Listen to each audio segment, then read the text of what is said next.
নমস্কার, শুরু করছি আজকের পর্ব। ফোনে আসক্তি কি করে বলবো।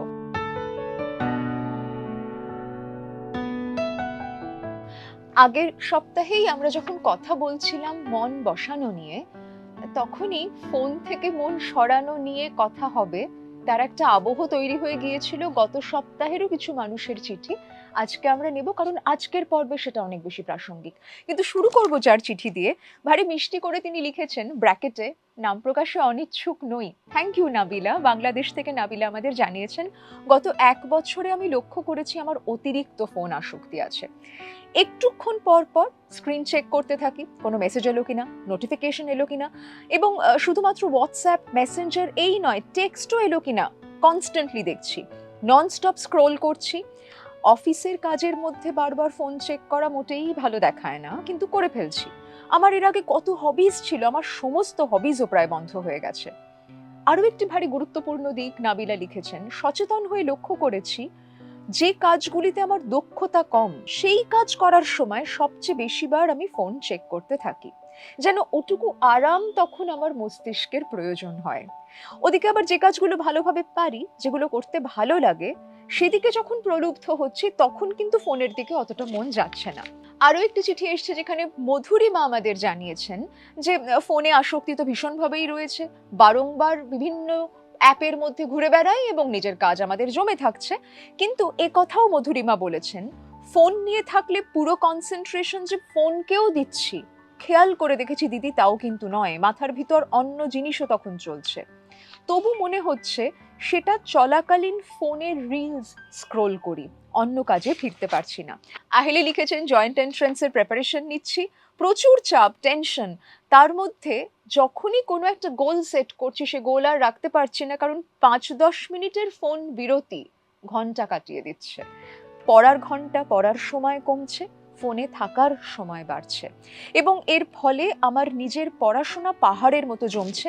নাম প্রকাশে অনিচ্ছুক এরকম আরো অনেক চিঠি এসছে যেখানে আপনারা লিখেছেন যে ওই লকডাউনের সময় থেকে ফোনের প্রতি নির্ভরতা বেড়েছিল, কারণ ক্লাসেসগুলো তখন অনলাইন ছিল। ওই যে আমার যন্ত্রটি হাতে এলো, আর তাকে আমি কাজ ছাড়া করতে পারছি না।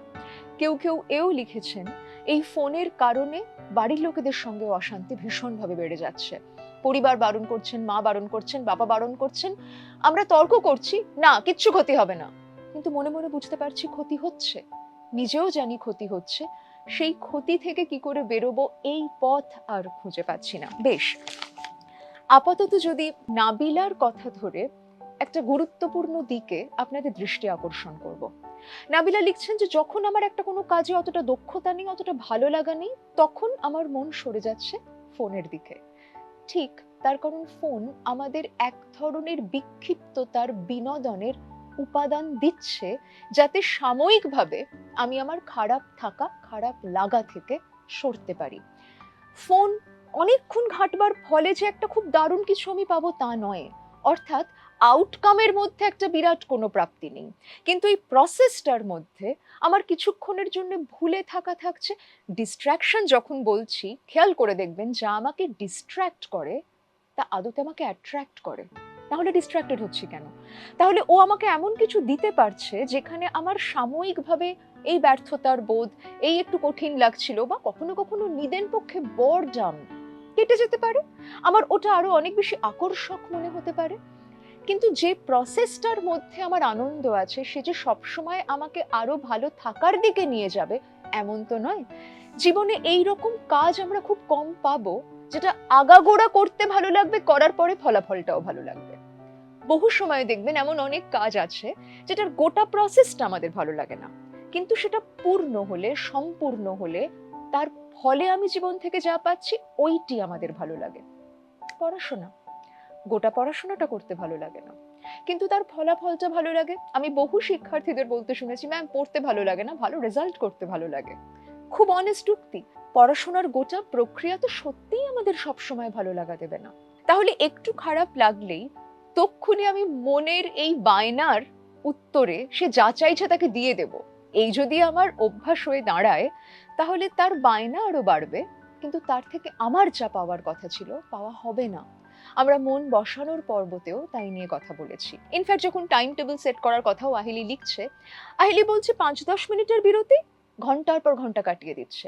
তার কারণ ওই বিরতিতে আমি যা পাচ্ছি আমার পড়ার বইয়ের মধ্যে সেটা তো নেই। এবং এখানে আরো একটি বাস্তবিক দিক আমাদের বুঝতে হবে। আমি কিছু কাগজে কিছু লেখা, সেটা একটা যে ডাইমেনশনে যেভাবে পাবো, ফোন এবার একটু ভেবে দেখুন তো, একটা অডিও ভিজুয়াল ইম্প্যাক্ট নিয়ে আসছে।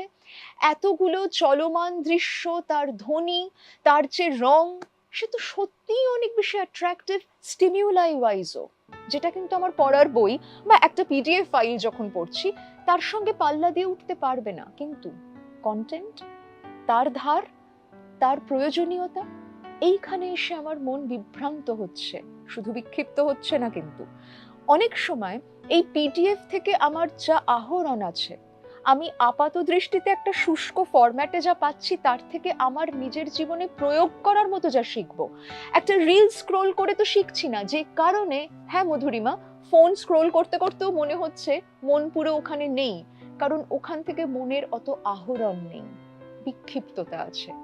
কাজ ফেলে রেখে যখন ফোন দেখছি, তখন সেখানেও নিজেকে পুরোপুরি দিতে পারছি না। মন আদতে এক জায়গায় বেশিক্ষণ থাকার অভ্যাস থেকে সরে যাচ্ছে, কারণ তাকে নানান উপাদান দেওয়ার মতন একটা বিকল্প পৃথিবী আমাকে ফোন দিয়ে দিচ্ছে। এক মুহূর্ত যাতে আমি বোর্ড না হই, তার উপাদান দিয়ে দিচ্ছে। মোবাইল ফোন, চলমান ফোন আসার পর আমাদের তো সেই অভ্যাসটা তৈরি হয়ে গেছে। আমি কিছুটা ল্যান্ডলাইন জেনারেশন ট্রানজিশন দেখেছি। আমার মনে আছে আমার জীবনে মোবাইল ফোন আসার আগে আমিও যখন কোথাও একটা বসে আছি, হয়তো কিছুই করছি না, কাউকে অত চিনি না, ফোন তো হাতে থাকতো না, হয়তো একটু বোর্ড হতাম, হয়তো চারপাশটার দিকে আরেকটু মন দিতাম। এই অভ্যাস কিন্তু আমাদের অনেকের এখন চলে যাচ্ছে। খেয়াল করে দেখবেন, একটা কোনো পরিসরে আমরা হয়তো বাকিদের অত চিনি না, কি করব বুঝতে পারছি না, প্রথমেই কার আশ্রয় নিই? ফোনের আশ্রয় নিই। ল্যান্ডলাইনটিকে তো আর হাতে করে করে নিয়ে ঘোরা সম্ভব ছিল না। ফলে তখন আমি মাঝে মাঝে বোর্ড হতে পারি, একটু একা বোধ করতে পারি, আমার মন মাঝে মাঝে অত ভালো আমায় বোধ নাও করাতে পারে।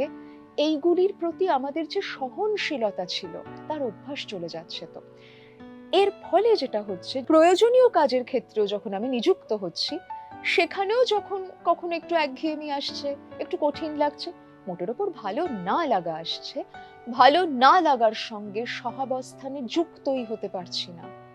ভালো না লাগার প্রতি আমাদের আর কোনো সহিষ্ণুতা নেই। তক্ষুনি একটা ভালো লাগার দিকে ঝুঁকতে হবে। সে ভালো লাগা যে অনেকক্ষণের ভালো লাগা তা কিন্তু নয়। বেশ, এটা দেখতে দেখতে আরেকটায় যাব, আরেকটা, তারপর আরেকটা, তারপর আরেকটা। হ্যাঁ আহেলি, তারপর অনেকটা সময় চলে যাচ্ছে বাবা, এবং তখন বুঝতে পারছি ওরে বাবারে আমার কত পড়া জমে গেল। এখানে একটা বিশ্বাস সাইকেলও থাকছে। এই যে এতটা জমে গেল, এ তো আমায় ছেড়ে যাবে না। মানে আমি তো একটা কোর্স করব ঠিক করেছি, বা একটা কোনো পরীক্ষার প্রিপারেশন যখন নিচ্ছি, সেটা তো আমারই জীবনের একটা পরিকল্পনার অংশ। এবার যখন আমি তার কাছে ফিরবো, অনেকটা সময় অন্যত্র ব্যয় করে ফিরবো, সেও তার ভার কলেবরে বাড়িয়ে বসে আছে। তো তখন আমাকে আরো বেশি দুশ্চিন্তার মধ্যে দিয়ে ওই পড়াটা করতে হবে। যে পড়াটা আমি কমপ্লিট করবার জন্য 3 দিন হাতে পাচ্ছিলাম, ফেলে রাখার ফলে যখন সেই পড়াই আমাকে এক বেলার মধ্যে কমপ্লিট করতে হচ্ছে, চাপ পড়ছে। যেই মুহূর্তে চাপ পড়ছে, ওই চাপ থেকে মুক্ত হওয়ার জন্যেও তখন মনে হচ্ছে আবারও কার আশ্রয় নিই? যে আমাকে এতদিন ভুলিয়ে রেখেছিল, আমার ফোন বা এমন কিছু যা আমাকে সাময়িক বিনোদন দেয়। ইনফ্যাক্ট এই জায়গায় দাঁড়িয়ে আমরা যদি একটু সমাধানের দিকে সত্যিই তাকাতে চাই, প্রথমেই যে কথাটি বলবো সেটা শুনতে সহজ, করা কঠিন। আমাদের একটু খারাপ থাকা, অত ভালো না থাকার সঙ্গেও সহাবস্থানে আসতে হবে। এমন কোনো কাজ নেই, দায়িত্ব নিয়ে বলতে পারি, এমন কোনো কাজ নেই যার গোড়ার থেকে শেষ অবধি গোটাটা আমি একইভাবে এনজয় করব, করতে গিয়ে অতটাই স্টিমিউলেটেড বোধ করব। ধরা যাক, এই যে পরীক্ষার্থীরা যখন আমাদের চিঠি পাঠান, তাদের বলবো তাদের শিক্ষকরাও ক্লাস নিতে যতটা এনজয় করেন, পরীক্ষার খাতা দেখতে অতটা এনজয় করেন না। আমরা অনেকেই এটা জানি। কিন্তু তাদেরও তো সেটা করতে হয়, পেশার অংশ হিসেবে করতে হয়। এই যে বই মেলা গেল কিছুদিন আগে, একটা লেখা লিখতে যত ভালো লাগে, প্রুফ রিডিং করতে তো অত ভালো লাগে না। গোটা কাজটা যদি দেখতে হয়, তাহলে এইটাও তার অংশ হিসেবে আসবে। এবার যদি আমি পড়াশোনার ক্ষেত্রেও ভাবি, একটা কনসেপ্ট প্রথমবার শুনলাম, বাহ দারুণ লাগলো, একটা ফর্মুলা প্রথমবার শিখলাম, আহা নতুন নতুন, কিন্তু তারপর যখন চর্চায় আনবো সেখানে একটু একঘেয়েমি থাকবে, একটা না পারার বোধ থাকবে, বাবা ওই একই বোরিং জিনিস পড়ছি মনে হবে। এমনও কিছু জিনিস হয়তো পড়বো যেটা আমার একেবারে পছন্দ হয় না, কিন্তু তথাপি আমার ঠিক যেটুকু পছন্দ হবে আমি সেইটুকুই করব। এই যদি আমার নিজের কাছ থেকে নিজের প্রত্যাশা হয় বা পৃথিবীর কাছ থেকে আমার প্রত্যাশা হয়, আমার হতাশা বাড়বে, কারণ এরকম পৃথিবী তো নেই, বাস্তব তো এমন নয়। তাহলে সেখানে যদি আমার একটু খারাপ লাগলেই, একটু বোর্ড লাগলেই, একটু কম উত্তেজিত লাগলেই আমি অন্য কিছুকে অবলম্বন করে ফেলি, আমার এই অসুবিধের জায়গাটা কিন্তু অমীমাংসিতই থেকে যাবে। বরং প্রত্যেককে বলবো, বিশেষ করে শিক্ষার্থীরা বা অন্যরাও যারা চিঠি পাঠিয়েছেন, যে যা করতে ভালো লাগে না সেখান থেকে শিফট করে যাই, যেটা করতে ভালো লাগে না সেটা ভালো লাগছে না তার সঙ্গে আরেকটু সংলাপে আসুন। না করতে ভালো লাগছে না, কিন্তু যদি করে ফেলতে পারি তখন কি ভালো লাগবে? ভালো লাগাটা প্রক্রিয়ায় নেই, ভালো লাগাটা কি ফলাফলে আছে? যদি তা থাকে তাহলে আমি এখনকার মতন একটা সাময়িক ফ্রাস্ট্রেশন, অত ভালো না লাগা নিই, কারণ রেজাল্টটা যখন আসবে তখন কিন্তু আমার ভালো লাগবে। উল্টো দিকে আমি যদি অনেকক্ষণ রিল স্ক্রোল করি আহেলি, আমার যদি রেজাল্ট মনের মতো না হয়, বাবা তখন কি আছে, আমি তো খুব মনের মতন করে রিল স্ক্রোল করেছিলাম গোটা পরীক্ষার পিরিয়ড, এইটা ভাবলে কিন্তু তোমার ভালো লাগবে না। বা যাদের রিল দেখছিলাম তখন সেইটি দেখতে দেখতেই মনে হবে হাউ হ্যাপি দে আর, আমার তো হলো না। এরকম চিঠিও এসছে, পড়বো সেই চিঠিও। তাহলে যা দেখে আমার মন এখনকার মতন একটা আরাম পাচ্ছে, ওই আরামের মধ্যেই আরো একটা বিপজ্জনক অবস্থার ফাঁদ রয়েছে।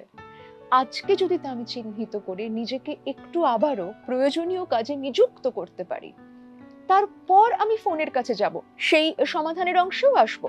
জীবন থেকে ফোন সরিয়ে দিতে হবে না, কিন্তু এখন যে কাজটুকু আমি হাতে নিয়েছি সেইটা একটু কমপ্লিট করি। আরো একটা সাজেশন থাকবে নাবিলার জন্য এবং আহেলির জন্য, এমনকি সেই সমস্ত নাম প্রকাশে অনিচ্ছুক চিঠির জন্যেও যেখানে তারা লিখছেন বিরতিতে ফোন হাতে নিচ্ছিলাম, তারপর ওটাই আমার সব হয়ে উঠছে। বিরতিতে এমন কিছুতে যাব না যা আমাকে এতটা আকৃষ্ট করে। ধরা যাক আমি পড়ছি, পড়ার মধ্যে একটা ব্রেক নেওয়ার কথা ভাবছি, আমি একটা অর্গানাইজেশনে কাজ করি, আমাকে একটা জিনিস এখন বসে লিখতে হচ্ছে বা আমাকে একটা কোনো রিপোর্ট বানাতে হচ্ছে। আমার যদি একটা ব্রেক নিতে ইচ্ছে করে আমি ব্রেক নেব, হয়তো একটু বেরোলাম, একটু চা খেলাম।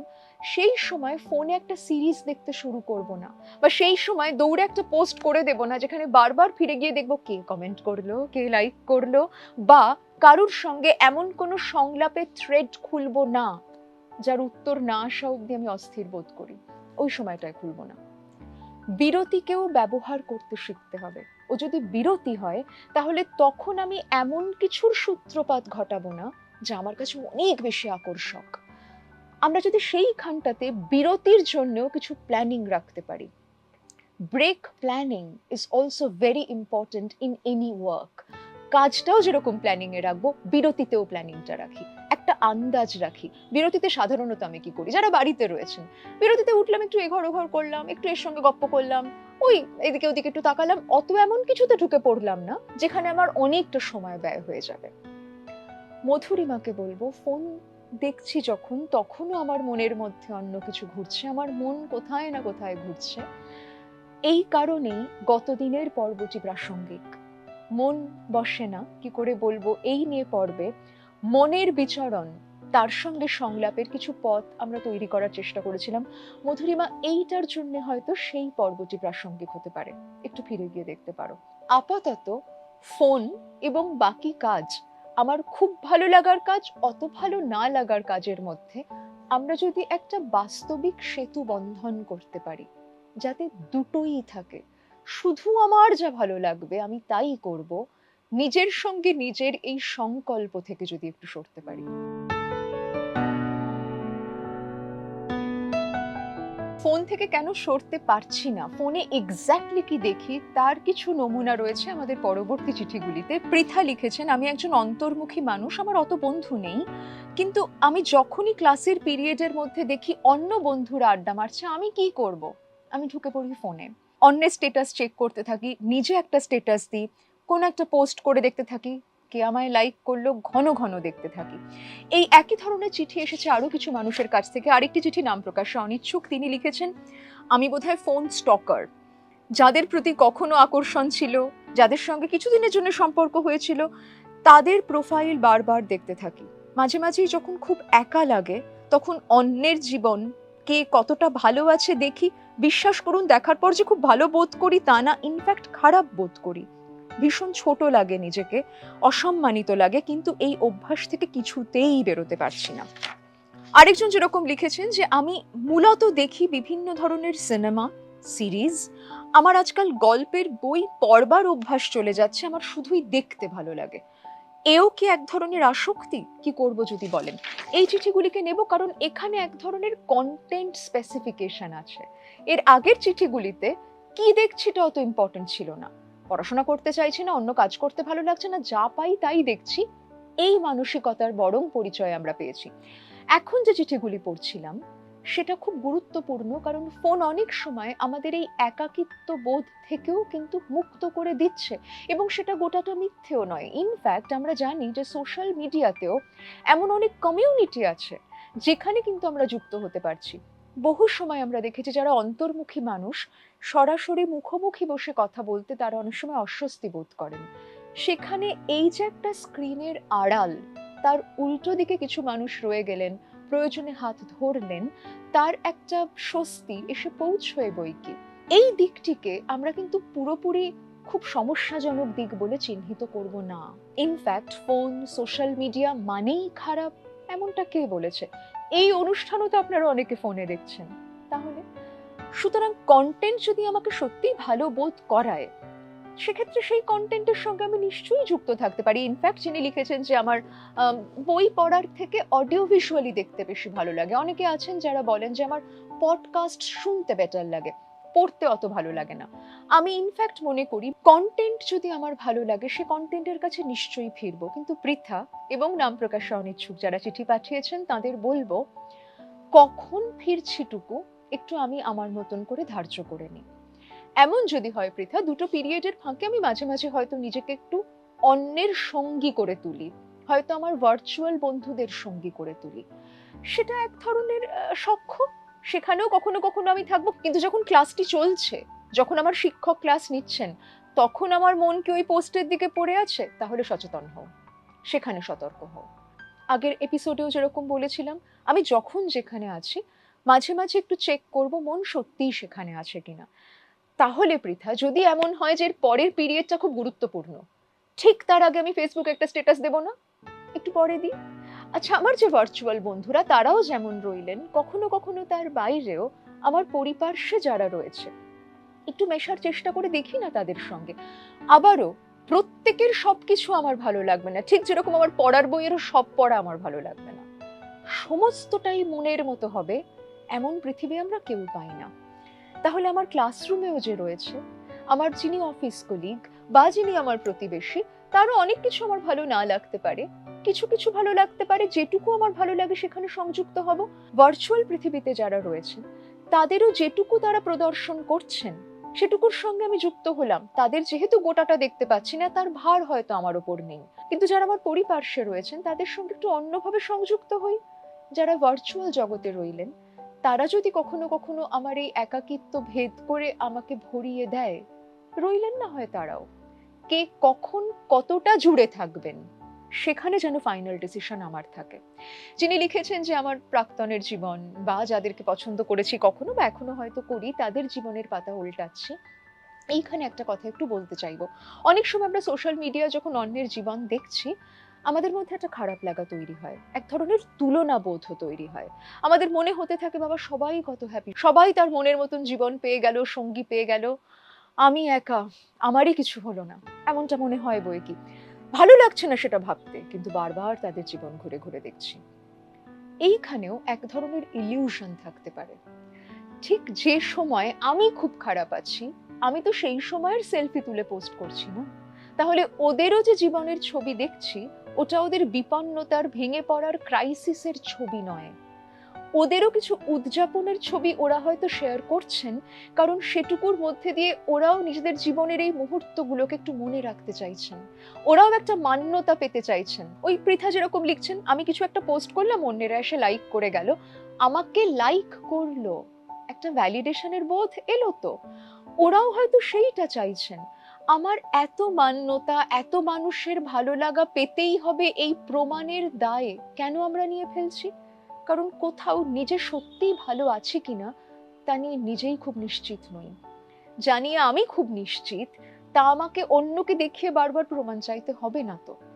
এমনও কি হতে পারে যে পৃথিবীটার ছবি আমরা দেখতে পাচ্ছি সোশ্যাল মিডিয়ায়, সেই পৃথিবীটা আদতেও কোথাও কোথাও একটা ভ্রমের অংশ। আমি সেই ভ্রমের মধ্যে কিছুক্ষণ থাকতে পারি, কিন্তু সেই ভ্রমকে সত্যি বলে বিশ্বাস না করতে পারি। একটা সিনেমাকে সিনেমা বলে দেখি, কিন্তু সেটা সত্যি ঘটছে ধরে নিলে তো মুশকিল। সেই ভিলেনকে বাস্তবে দেখতে পেলে ভেবে নিচ্ছি না তো তিনি সত্যিই একজন দুষ্কৃতী। এও ঠিক তাই। যে জীবন দেখছি, সে জীবন সে যেটুকু দেখাচ্ছের অংশ, তার গোটা যাপনের অংশ নয়।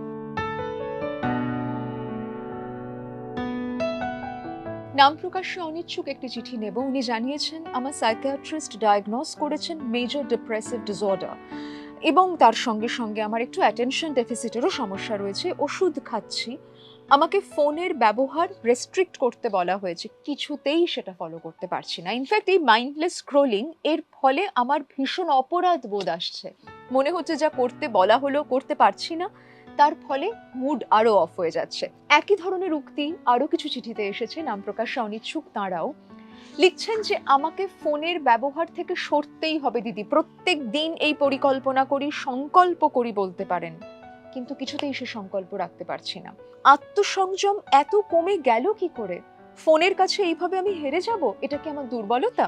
আরেকটি চিঠি এখানে খুব গুরুত্বপূর্ণ। স্পন্দনা লিখেছেন, একটি ডকুমেন্টারি দেখেছিলাম দিদি, যেখানে খুব সুন্দরভাবে বোঝানো হয়েছিল কিভাবে এই সোশ্যাল মিডিয়া তৈরি হয়েছে, কিভাবে তারা আমাদের জীবনকে আচ্ছন্ন করে দিচ্ছে। সত্যি তো, এইভাবে যদি কারোর মাস্টার মাইন্ড চলে, আমি তার সঙ্গে পাল্লা দিয়ে পারবো কি করে? পারছিও না। সোশ্যাল মিডিয়ার এই ট্র্যাপে ঢুকে পড়েছি। আমার অনেকটা সময় অপচয় হচ্ছে, প্রচুর কাজ পাহাড়ের মতো জমে আছে, কিন্তু বারংবার আমি ওই মাস্টার মাইন্ডের কাছে হেরে যাচ্ছি। এখন ধরেই নিয়েছি এর থেকে মুক্তির উপায় নেই। প্রথম কথা হলো, এর থেকে মুক্তির উপায় নেই, ওরে বাবারে ফোন ব্যবহার করছি মানেই আমার দুর্বলতা, আমি আমার সমস্ত আত্মসংযম হারিয়ে ফেলেছি, এই বাক্যগুলিকে আগে আমরা একটু চ্যালেঞ্জ করব। এই প্রত্যেকটি বাক্য আমার কাছে আমার ক্ষমতা নিয়ে প্রশ্ন তুলছে। আগে সেই প্রশ্নটার উত্তরে চোখে চোখ রেখে বলুন, আমার নিয়ন্ত্রণে আমি আছি। বিশ্বাস করুন, পৃথিবীর কোনো মাস্টার মাইন্ড নেই যা আপনার মনকে নিয়ন্ত্রণ করতে পারে। আপনার মন আপনার আয়ত্তে। এই ক্ষমতা আপনার আছে, আমার আছে, আমাদের প্রত্যেকের আছে। আমাদের প্রত্যেকের আছে। আমরা বহু সময় সেই ক্ষমতার সম্পর্কে অবগত হচ্ছি না, যার ফলে আমরা মন যেদিকে আমাকে নিয়ে চলে যাচ্ছে সেদিকেই প্রায় চোখ বন্ধ করে হাঁটছি। হ্যাঁ, সেখানে কোনো মাস্টার মাইন্ডের ভাবনা থাকতে পারে, বিপণন থাকতে পারে। নিশ্চয়ই একটা সোশ্যাল মিডিয়ায় প্রোডাক্ট যদি কেউ লঞ্চ করে, দেখুন সে তো চাইবে আমি সে প্রোডাক্ট দেখি। আজকে যদি আমি একটা অ্যাপ নিয়ে আসি বাজারে, তার পেছনে তো আমারও অনেক বিনিয়োগ থাকবে। আমি কি চাইবো না মানুষ সে অ্যাপটা ব্যবহার করুক, তাতেই আচ্ছন্ন থাকুক? তারা তাদের কাজ করছেন এবং গোটাটা পুরোটাই খুব ক্ষতি করবেন বলে করছেন। আমি না এই এত অবিশ্বাসী মানসিকতাতেও বিশ্বাসী নই। তারা কিছুটা উপকারে আসছেন, কিছুটা অপকারে আসছেন। যে কোনো কিছুই মাত্রাতিরিক্ত হলে সমস্যা তৈরি করতে পারে। এমনকি জল, জল না খেলে বাঁচবো না, কিন্তু অতিরিক্ত জল খেয়ে ফেললে শরীর খারাপ হতে পারে। তো তাহলে সোশ্যাল মিডিয়ার ক্ষেত্রেও বা যে কোনো ধরনের স্ক্রিনের মধ্যে দিয়ে বা যে কোনো কিছুর ক্ষেত্রেই মাত্রা রাখবো কতটা, কোনখানে গিয়ে মাত্রা টানবো, এ যদি আমি ছেড়ে দিই, এ যদি আমি আমার নিয়ন্ত্রণে না রাখি, আমার সমস্যা অনিবার্য। সেখানে অন্যেরা আর কিভাবে আমায় ভুলিয়ে নিয়ে গেল, তাদের দিকেই যদি আঙুল তুলতে থাকি, তাহলে স্পন্দনা এজেন্সিটা আর আমার হাতে থাকে না। আমি গোড়াতেই হাল ছেড়ে দিচ্ছি। হ্যাঁ, মুক্তির উপায় আছে, কিন্তু মুক্তির উপায় মানে বঞ্চিত হয়ে যাওয়া নয়, ওকে জীবন থেকে সরিয়ে দেওয়া নয়। যিনি লিখেছেন তার সাইকিয়াট্রিস্ট বলেছেন রেস্ট্রিক্ট করতে, উনি কিন্তু বলেননি আপনি ফোনকে জীবন থেকে সরিয়ে দিন। আমার মনে হয় না এ কথা কেউ এখন বলবেন। আমাদের জীবনে এই টেকনোলজির, এই গ্যাজেটটির, এই গ্যাজেটের সঙ্গে যুক্ত নানান অ্যাপের এই মুহূর্তে বিরাট প্রাসঙ্গিকতা আছে। আমরা একটা অন্য সময়ের অংশ হয়ে গেছি। তো ধরুন যখন টেলিভিশন এসেছিল, তখন ওই আশঙ্কা এসেছিল সবাই সারাদিন টিভি দেখবে আর কোনো কাজকর্ম করতে পারবে না। তা তো হয়নি, জীবনের অংশ হয়ে রয়ে গেছে। কখনো তার কাছে ফিরি, কখনো ফিরি না। একইভাবে ফোন শুধুমাত্র তো বিনোদনের অংশ নয়, সত্যি অনেক কাজেরও অংশ হয়েছে। লকডাউনের সময় যারা লিখেছেন যে ওই ফোন থেকে তখন আমরা পড়াশোনা করতাম, সেই সুবিধে দিয়েছিল তো ফোন। অনলাইনের প্ল্যাটফর্ম যদি সত্যিই আমরা না পেতাম, অনেক দিন গোটা পড়াশোনার বিষয় থেকে বিযুক্ত হয়ে যাচ্ছিলাম। তো কত কাজ থেমে যেত ভাবুন তো। আজও কত ধরনের হোয়াটসঅ্যাপ গ্রুপের মধ্যে দিয়ে আমরা কাজ করছি। ফলত আমরা এই যন্ত্রটিকে যন্ত্রণা হিসেবে নিজের জীবনে রাখবো, নাকি আমি ঠিক করব তার প্রয়োগ কোথায় থাকবে, কতটা থাকবে। আসুন সেইখানে আমরা আরো একটু সচেতন হই। ব্যবহার করে ফেললেই অপরাধ বোধের দরকার নেই। ব্যবহারকে আমি মডারেশনে আনবো, ডেপ্রিভেশনে নয়। আমি একেবারে বঞ্চনার কথা বলছি না, আমি কিছুটা নিজের আয়ত্তে রাখতে বলছি, নিয়ন্ত্রণে রাখতে বলছি। সেখানে যদি আমার নিজের সঙ্গে নিজের একটা বোঝাপড়া থাকে যে এই সময়টাতে আমি এই অ্যাপগুলোতে ঢুকি না।